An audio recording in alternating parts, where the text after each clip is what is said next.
Hi everyone, this is Debbie from cariadcards.co and thank you for joining me today. I'm going to be showing you how I made this card. This would make a stunning wedding card or an anniversary card, or you could change the sentiment, change the colours a little, it would make a beautiful birthday card or a thank you card. So quite a versatile card. As usual, we're going to be working on a 6 by 6 inch card, which I've got a card blank. And I've cut a piece of Whisper White card to 14 centimetres by 14 centimetres, which is 5.5 inches by 5.5 inches. The first thing I'm going to do is to create this beautiful embossed pattern on the bottom, and that's done by using one of the embossing folders, sorry, not framelits, the embossing folders from Stampin Up, and I think this one's called Delicate Doilies. I will double check on that for you and put it on my blog. There's a set of two, that's the one I'm going to be using. Now I haven't cut round that, but you can also buy separately a framelit, that's where I got muddled before, and this is called the large scallop one. And that does fit perfectly against that. So if you wanted a scalloped edge, it would be very easy to do using this. So first of all, we're going to emboss this card, and for that I'm going to need my big shot, and I'm going to need, it's very heavy lifting that with just one hand, and obviously open that up because we don't want the extra 2 layers. Oh, that's leaning against my light. Okay, and then decide which side you want, whether you want it to be embossed or de-embossed. Put your card into your folder, make sure it lines up. You can just about line it up because you can see where the pattern starts and finishes on each edge. Pop that through your big shot. Oh, oh dear me, look at me telling you to do that. I forgot to put my cutting plates on. Can you believe it? I wondered why that was going through so easily. Right, in the real world, don't forget to put your cutting plates on because it's not going to emboss. Oh dear me. Okay. Right, so that now will be beautifully embossed, and if you decide you don't want that pattern, you can turn it over and go for that side. I'm going to go for that one, so I'll pop that out the way. I'm going to be using my big shot again in a minute, but I'll just pop it out the way for now. Okay, right, now what we've got here is another section that I've cut out using my big shot. Got a sentiment that I also cut out, and then some flowers that I've stamped. The middle ones have been embossed and they've been punched out. So let's do this gold one here, and to do that I've just got a bit of gold card and I'm using this set. It's the Labels collection. It matches the Apothecary Art stamp set beautifully. It's a set of 6, and I'm going to, the smallest one I'm going to use for the sentiment. It's the next sizes up I'm going to use. Now with your big shot, if you're going to do something like this, it really is advisable to get a magnetic cutting, a magnetic platform, because I'm going to do this and use both together. Now without a magnetic platform you'd need to use masking tape. You can use it. Problem is, on this sort of shiny cardstock, it's not always going to adhere properly, and if these move even slightly within while you're taking it through your big shot, then you run the risk of one die cutter actually cutting or damaging the other one. You don't want them to move at all. So I am going to get my big shot in. I'm going to use my magnetic platform. And this is brilliant anyway, not just for this kind of thing. It really is good. Okay, now I've moved that slightly. So you want to get it, oh gosh, can you hear that wind? I'm going to get that lined up. Put my cutting plate on top. You see, I remembered this time. You only make that mistake once, don't you? Take that through. Sorry if this shakes the camera a little bit. Okay. And let's take all this stuff away. I seem to have a lot of equipment out to make this card today. Right, I'm just going to take my framelits off. Now I've got one in the middle that I don't need, but that would be useful for another card. Don't throw it away, keep it. Take that framelit off, and then we've been left with this beautiful surround that just frames the sentiment really nicely. Okay, so I want that. What I've also done, and I have gone ahead and done this just to save a little bit of time, is I've stamped a sentiment out. This is using a retired set, so I didn't think it was worth doing this in front of you. But it had the exact wording that I wanted, wishing you a lifetime of love and laughter.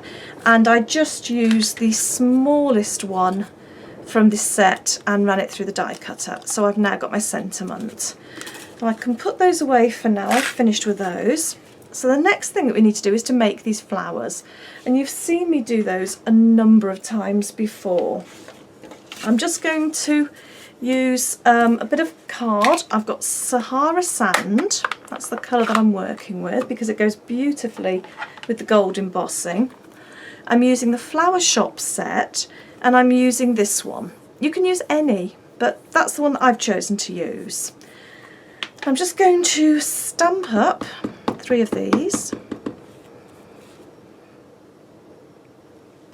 Okay, so there's 1, 2, and let's just get another piece of card in. 3. Okay, I'll keep that out because I need that again in a minute. And then I've got my pansy punch, so I'm just going to punch these out. Right, now the other thing I'm going to do, so I've cut 3 of those. Now I'm going to stamp, well, I'm going to emboss Petite Petals, 3 of these, and I'm going to use that one, that stamp there. Again, you can use a different one. I'm going to just heat emboss this, so I've just rubbed that with my embossing buddy just to take off any static or finger marks. I'm using my Versamark stamp pad, so I'm just going to stamp out 3 of these. I'm not sure I actually pressed hard enough on that. I might stamp 4, and then I've got just a spare one if I need it. It never hurts to have a spare one. Okay, right, I want a bit of spare card because otherwise you're going to get your embossing powder everywhere. Gold embossing powder, which I'm just going to sprinkle liberally all over these. And just pick it up. Oh, can't grab hold of that. Okay, now I pressed a bit hard on my stamp and I've actually picked up the edge, but that doesn't matter in the slightest because I'm going to be using my punch to punch out the flowers in a minute. But obviously if you weren't going to punch the flowers out, you'd need to be a bit more careful than I've been. So pop your embossing powder back into your pot before you do anything else. Goodness me, I seem to have an awful lot of muck on here. Okay, and then I'm just going to use my heat tool and just set these. So sorry about the noise for a minute.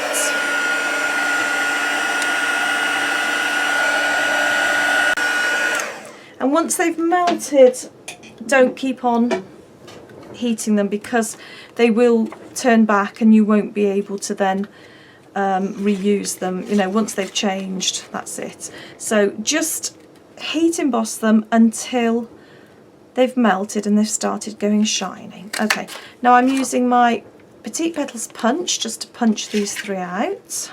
Okay, so I've got 3 of those now and 3 of these, and I've forgotten to bring my bone folder in. I want to get a bit of curl onto these, so I'm just going to use the edge. I'm not sure if this will work. I think it probably will, because I'm just trying to break the fibres down a bit in the paper. This isn't ideal. Bone folder is much better. I do run the risk of damaging the paper doing this. Okay. And the last one.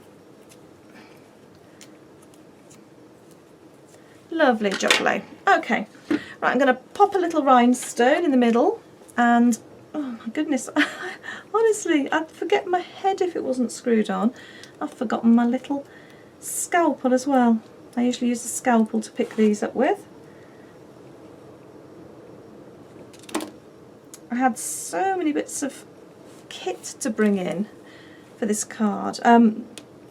Those of you that watch my videos, they normally come off far easier than this when you use a scalpel or a pokey tool. But the trouble is the edge of my scissors are getting in the way. Yeah, I was just saying that those of you who watched my videos before know that I've taken over the attic. We've got 2 rooms in the attic that were here when we bought the house. And I craft in one room and I film in another. So the trouble is, if I don't bring everything with me, it's far too far for me to go and fetch it. Right, I'm just going to use some glue dots to mount that onto there. Okay, so those are stuck. Right, we're almost there. The last thing that we need to do, oh, where did I put my card? There, is we've got a butterfly here. And all I've done with that is just on a piece of spare card, I've used my modern butterfly punch. I think that's what that one is. Cut out one of those. And my bitty butterfly punch, that one. So a small one. Move those out of the way. And then I've used my crumb cake ink and one of these finger sponge daubers, and I've just very lightly gone round the edges just because I wanted to pick up the colour of the crumb cake that I'd used in the flowers on the butterfly.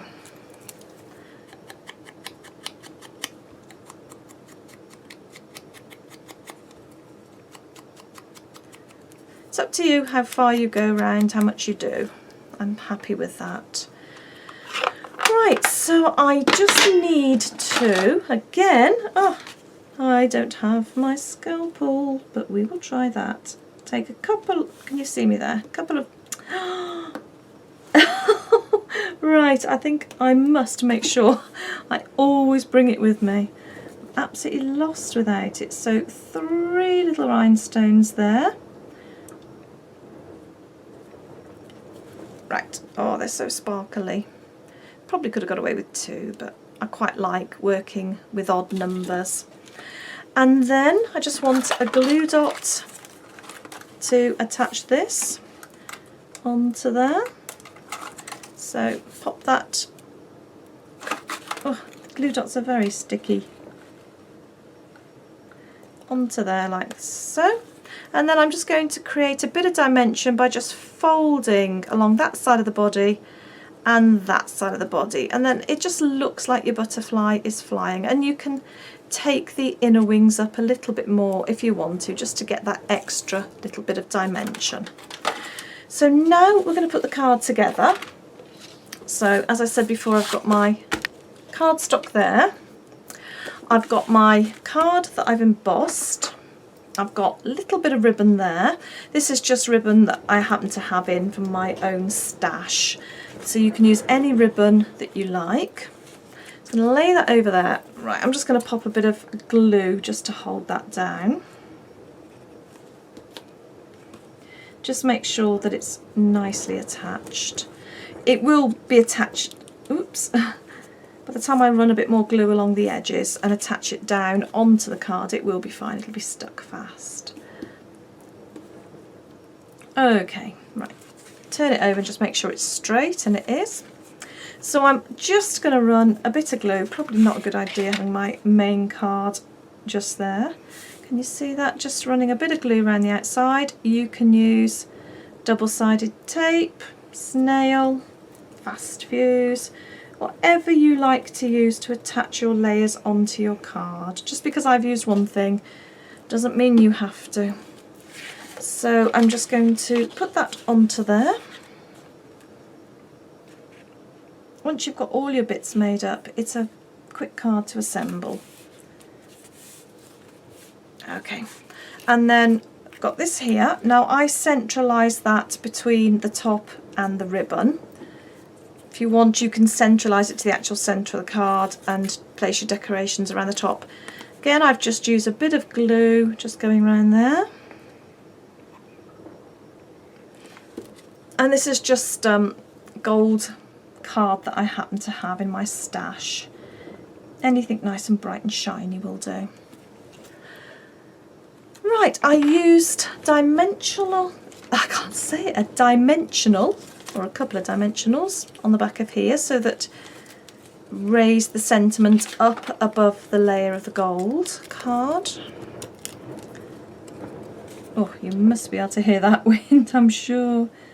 And I'm saying this over and over again, it's probably absolutely silent on the video. Right, I haven't got that as straight as I'd liked it, but I can fiddle with that later. And then what I would do is just lay these out just to make sure that I'm happy with the placement of them. If you try and put them straight onto the card, sometimes they don't always work immediately. It is better just to check they're going to be where you want them. It just gives you a second chance. And it's often a good idea to either attach the middle one and then the outer ones, or do the outer ones and then the middle one. Again, just so you've got a bit of wiggle room and you can make sure everything's evenly spaced.